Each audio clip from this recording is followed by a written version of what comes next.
Hey guys, Joanne here with Newegg TV. I'm here to do an overview on these Cooler Master V series power supplies. The V700, the 700 stands for 700 watts, the V850 and the V1000. A couple of things to note before getting to the box.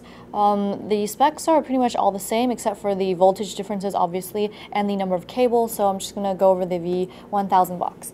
So they are all 80 plus gold certified, which means at 20% load you get 87% efficiency, 50% load 90% efficiency, and at 100% load 87% efficiency. And a look at some of these specs. You get a 135 millimeter FDB fan, and that stands for fluid dynamic bearing type, which means you get low noise and a very long lifespan, and it typically ranges from 100,000 to 300,000 hours. This one, it says greater than 100,000 hours. And you get comprehensive protection such as over voltage, under voltage, and the like. And here's a list of the connectors. Here's a power chart. It is a single plus 12 volt rail at 83 amps, and you get a total 996 watts. Here's everything that comes in the box for the 1000 watt power supply. As you can see, it is a fully modular design with all the cabling here, so you don't have to have any unnecessary cables cluttering your case. So let's first start off at the user manual.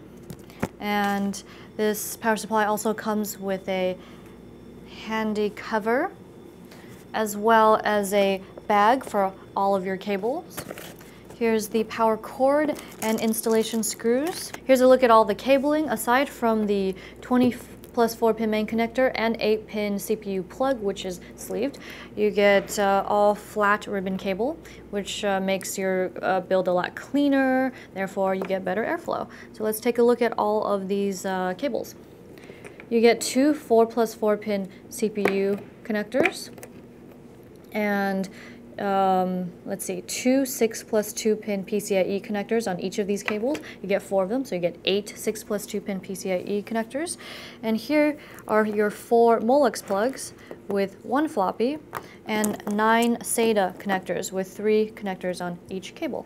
And now for a look at the power supply. Here's the 135 millimeter FDB fan with honeycomb ventilation, Cooler Master logo, and what appears to be brushed aluminum along the sides of it.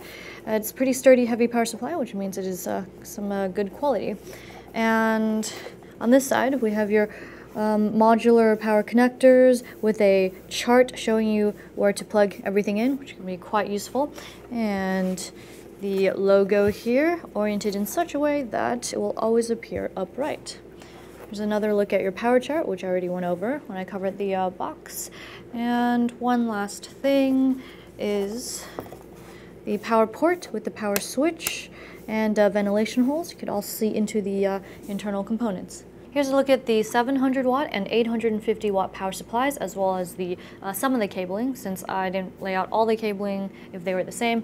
So for the 700 watt power supply, you get a single plus 12 volt rail at 58 amps and 696 total watts for the 850 watt.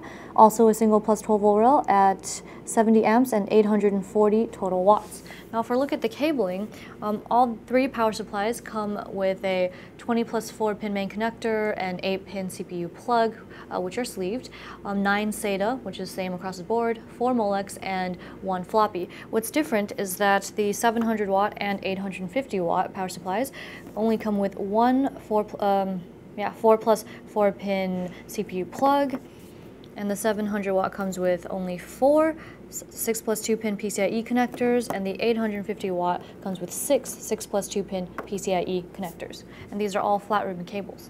That wraps up our overview on these Cooler Master V series power supplies. I'm Joanne, and if you enjoyed this video, be sure to subscribe to our Newegg YouTube channel. Thanks for watching Newegg TV, and we'll see you next time.